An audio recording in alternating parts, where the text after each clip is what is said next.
So I've been making some headway on this 68 Camaro. Got my fuel system ready to go back in, but I got to put a patch in the floor because they cut a big old hole out of the floor to put their fuel cell in.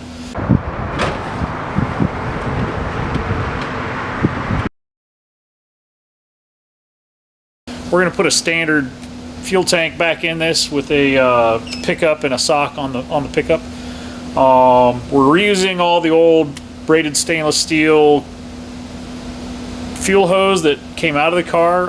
We're reusing whatever we can from that came in the car so that we can keep our costs down on some of this stuff. One of the pieces was the perfect length to run from the fuel pump all the way back to the tank, so we're just going to reuse his old braided stainless fuel hose. I've already got that put back in the car and routed how I want. It's nice and far. It's far away from the header instead of being right next to the header like it was when it came in. Right now I'm working on the brakes. The front brakes were questionable. They had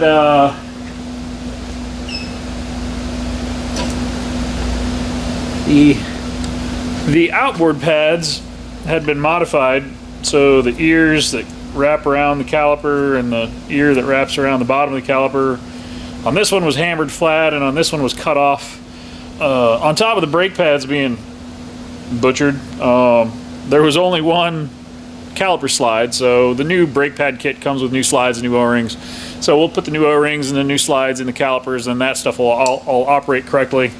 And then these tabs are supposed to be on there to keep this pad from rattling and moving around, so this piece folds over and hooks under the bottom edge of the caliper, and then these go over the top edge. And I actually hammer these down more to make sure they're nice and snug, because I don't like listening to these things click when you go forward and back and hit the brakes. So this side had wear on the inboard rotor that looked like it had been worn down to metal. So I'm resurfacing both rotors, new brake pads, new caliper slides and O-rings, and the front brakes will be brand new, ship shape, ready to roll. I am almost done putting together the serpentine belt system. I have one support brace that I'm probably going to have to modify to make work for the compressor side of the accessory drive. Our header unfortunately goes right through the path where that needs to go, so if I can dimple the header a little bit, I might do that. But right now I haven't decided if I want to go that route or if I just want to modify the brace to go in at a different angle and work the way it needs to work. Those support braces are there for a reason, and if you don't install the support braces, ultimately the housings can crack, your belt comes off, you're on the side of the road, and that's one of the things we're trying to prevent. We want this car to be turn the key, go drive it, go have fun, play, come back, park it in the garage, wet, dirty, bugs all over it. Go drive it.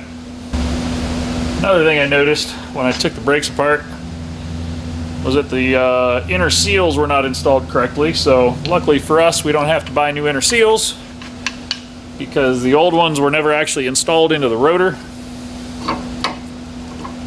but it had grease all over it. So we're going to clean these things up, put our rotors back together, and we'll start putting our brakes back together. I already have our power steering rack and pinion system installed. It was a pretty straightforward bolt-in setup, considering we were taking out a manual rack for the same manufacturer's power rack. I found a power steering line kit that worked great for my pressure line. The return line, I just used an AN fitting and rubber transmission capable hose. And that was pretty straightforward. I do have a new universal on order because the power rack has a 17mm double D, whereas the old one was a 9/16 36 spline or something like that.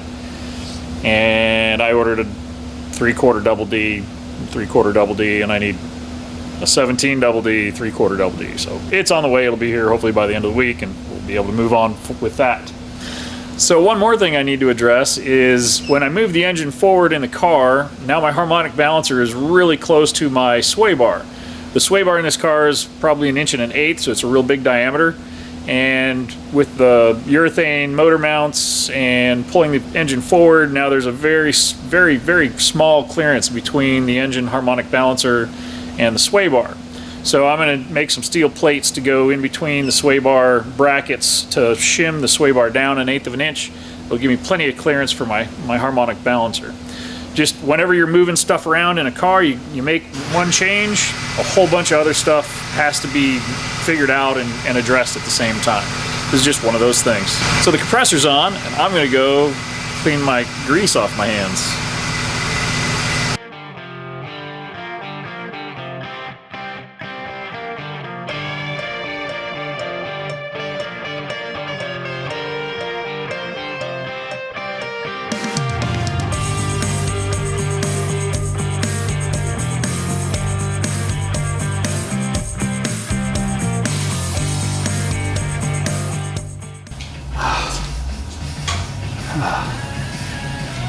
I think every positive and negative wire in this harness that was added to this car is all the same color.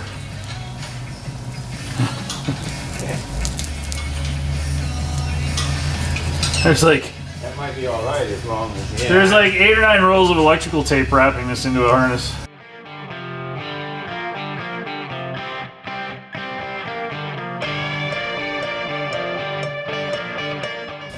I ended up rerouting the transmission cooler lines down underneath the engine where they belong instead of up on the inner fender well because it looked horrible up there.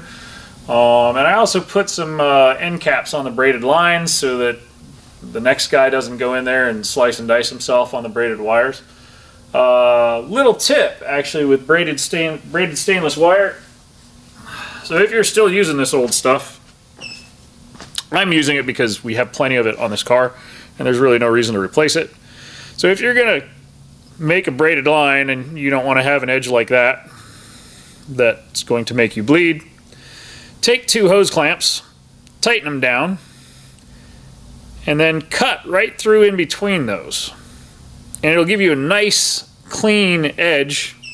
That's not a clean edge. But if you cut down through there, you'll get a nice clean edge. I don't think I have one to show you. I do have one to show you. You cut in between the 2 hose clamps and you have a nice clean edge. And then you actually just take this hose clamp, slide it back a little bit.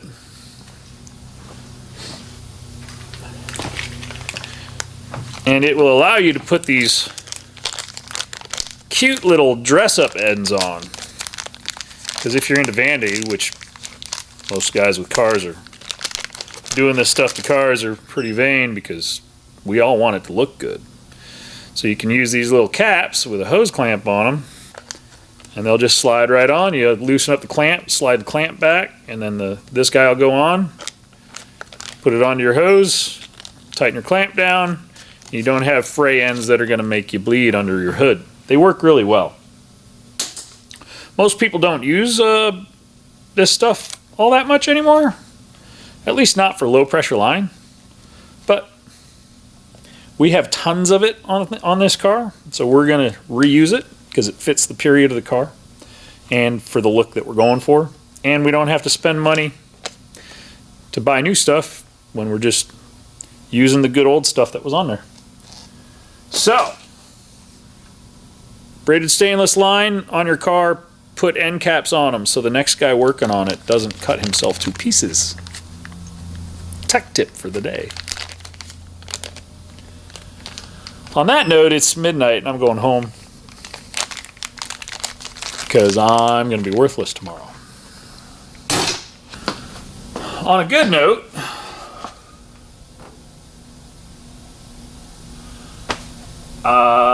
today I made quite a bit of progress. I got all 4 shocks installed. My trans cooler line's made. My trans cooler hooked up. All my fuel lines are in. By basically tomorrow, I'm going to be working on the fill panel for the hole in the trunk, putting the fuel tank in.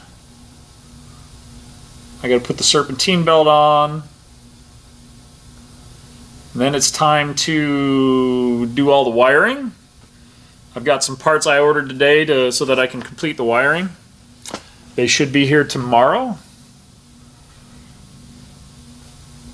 And I'm pretty close. I'm hoping within another day or two I'll be able to finish this project, as soon as I'm done with this car, I will be hot and heavy on the Code 504 frame going underneath the 53 Chevy pickup truck. And I'm really excited about that because it's already been in my shop too long and I need to get it done. I was looking at it today and there's a lot of things I'm going to have to change. It's going to take a lot of time, but that's what happens with hot rods. We don't build them for the money. We build them because they're cool, and we build them because we like building them. This Camaro is going to be really cool when we're done.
When I'm done with it, I hide it underneath the project car that I haven't worked on in 2 years.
So I cut up my brand new battery tray. Because of the oversized radiator, that piece was there, I'm cutting it off and I'm going to put it over here. And I'm probably going to take the other piece and put it over here to slide the battery over enough to keep it out of the radiator and be able to tie my battery down into the car so that it's not flopping around. Should work out okay. We'll give it a shot, see if I can weld today. I do not claim to be a welder. I do weld. I do weld, but I don't claim to be a welder.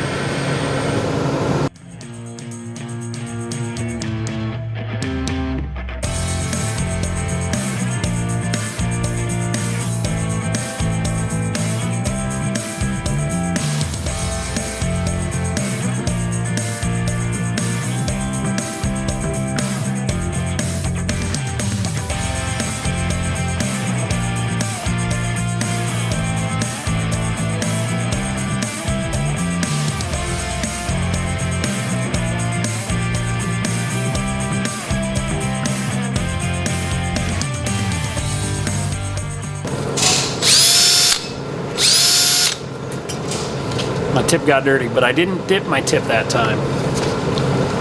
So I'm finishing up a bunch of odds and ends on this Camaro. I have resolved quite a few issues that I came across while I was in here. I'm shutting it down and getting ready to go home, but I thought I would fill you in a little bit on where we've gotten so far. We have replaced the old, I don't know what to call that, flex hose. We've replaced the old flexible upper hose with a nice molded upper hose.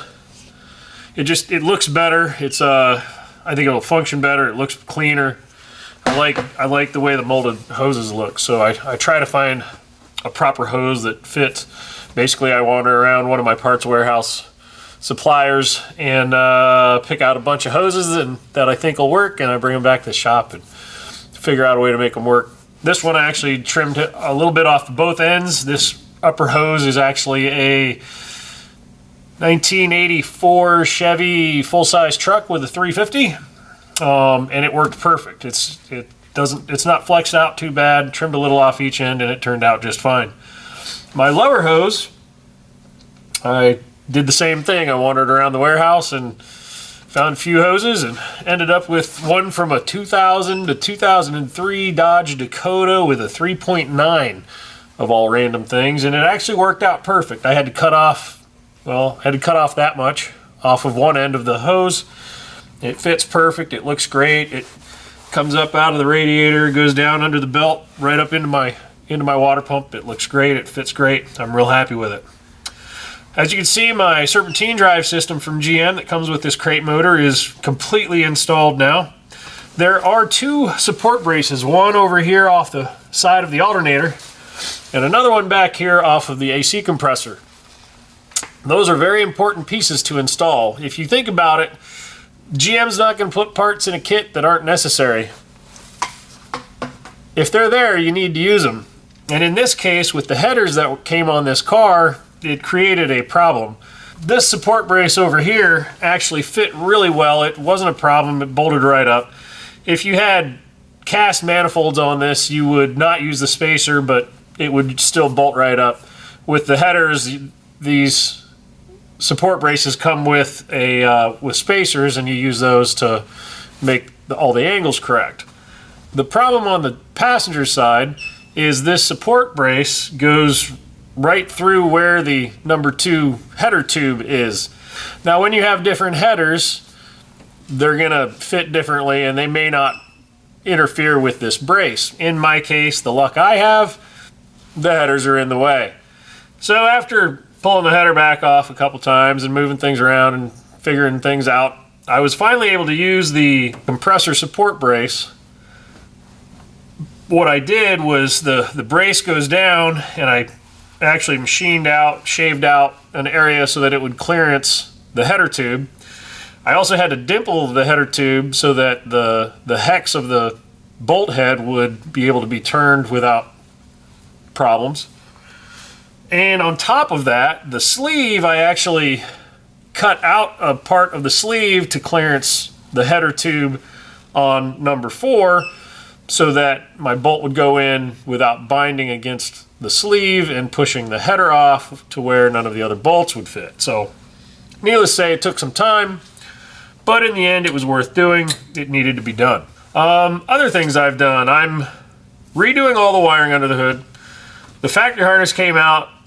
We found it earlier and I was like, yay, it's here. Awesome. Made for a lot easier wiring through the factory key and the factory gauges. I basically just did a bus bracket on the firewall that I can attach everything into. If, hopefully it'll never happen, but if this ever needs to be serviced, you can just undo those connectors, pull the whole engine out with all the wiring attached, do whatever you need to do, drop it back in. It'd be quick and easy to service. Should work just fine. I also installed a cooling fan relay for this. So instead of the cooling fan coming on as soon as you turn the key on or flip the toggle switch, now I have a key-on circuit that supplies power to a relay, which is controlled by a thermal switch in the passenger cylinder head. It's a nice, easy way to control your temperature without having your fan run all the time. It'll cycle on and off. You know, you'll be cruising down the freeway and your fan won't be on because you have enough airflow going through there. It's less electrical draw. I like it. It looks cleaner and it works great. I've done that conversion on a lot of old cars. I don't have too much left to do. I'm hoping another 6-8 hours I'll be done with this and we'll be taking it for a test drive. The distributor in this is factory set. at least close enough to do your engine brake in. So I'm not going to pull it out to prime my oil pump.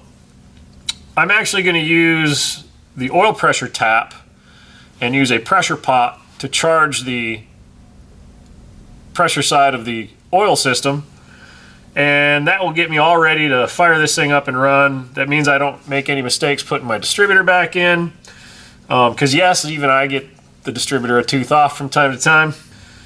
Under the vehicle, as far as the engine and transmission are concerned, I'm pretty much done. I will be modifying my steering linkage to the Unisteer power steering rack. It runs a 17 millimeter double D to a 3/4 double D, which is what the original linkage was. So I had to get a new Unisteer universal joint. So the rack and pinion on this car, it had a Unisteer manual rack and pinion. The manual rack and pinion uses a 3/4 double D steering shaft system, and it uses these really nice polished stainless steel universals. The problem is the manual box runs, I think it's a 36 spline, 9/16, something like that. I never looked it up because it's not something I needed to look up. But the power steering rack, you need a 17 millimeter double D to a 3/4 double D. So that will allow me to hook up my new power steering Unisteer unit to my steering linkage. So I'll have to shorten the 3/4 double D shaft about an inch or two, but other than that, that's pretty straightforward, and that's the last thing I have to do to get my steering hooked up. I fabricated new power steering lines and have that all done. I have to wire up my alternator yet, which will happen in the morning.